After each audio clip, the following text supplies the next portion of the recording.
नमस्कार दोस्तों। Vivaan short story में आपका स्वागत है। आप में से कई सारे लोग सोचते होंगे कि ईश्वर ने सबको एक समान क्यों नहीं बनाया, उसने सबको एक जैसी सुविधा क्यों नहीं दी। ईश्वर ने ऐसा इसलिए नहीं किया है क्योंकि सभी के कर्म एक समान नहीं है। इस कहानी कर्म का खेल में उसी के बारे में बात की गई है। एक दिन एक अमीर आदमी भगवान शिव के दर्शन करने के लिए मंदिर में गया। इस अमीर आदमी ने बहुत ही महंगे जूते पहन रखे थे और उसने ऐसा भी सुना था कि इस मंदिर में अक्सर चोरी होती रहती है। इस वजह से उसका मन नहीं हुआ कि वह अपने कीमती जूते वहां बाहर छोड़ कर चला जाए। जूते पहनकर वह मंदिर में नहीं जा सकता था और उसे ऐसे ही बाहर छोड़ कर वह जाना नहीं चाहता था। अब वह करे तो क्या करे। वह बद्धाई दुविधा में पड़ डट गया था। थोड़ी देर सोचने के बाद उस अमीर आदमी ने मंदिर के बाहर बैठे एक भिखारी से बात की। अमीर आदमी ने उस भिखारी को अपने जूते संभालने के लिए दे दिए। भिखारी भी उसके जूते संभालने के लिए राजी हो गया। फिर वो अमीर आदमी अंदर मंदिर में पूजा करने के लिए चला गया। पूजा में बैठे बैठे उस अमीर आदमी के मन में ख्याल आया कि भगवान ने कैसी विषम दुनिया बनाई है। मेरे जैसे कई लोगों को पैरों में कीमती जूते पहनने लायक बनाया है, लेकिन उस बेचारे भिखारी जैसे अनगिनत लोगों को रोटी खाने के लिए भी भीख मांगनी पड़ती है।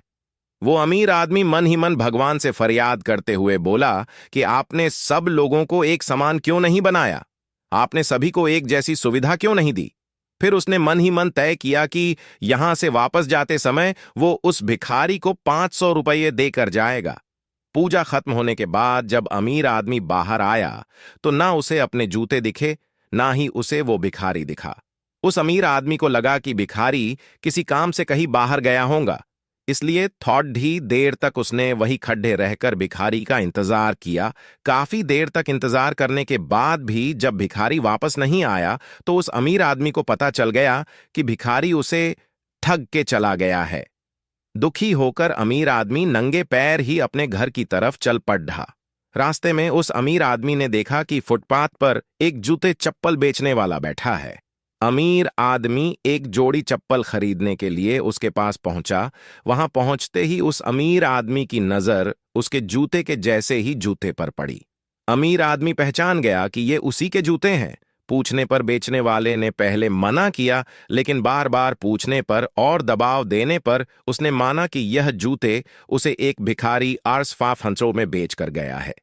अब वह अमीर आदमी बिना चप्पल खरीदे मुस्कुराते हुए वहां से अपने घर की तरफ नंगे पैर ही चला गया।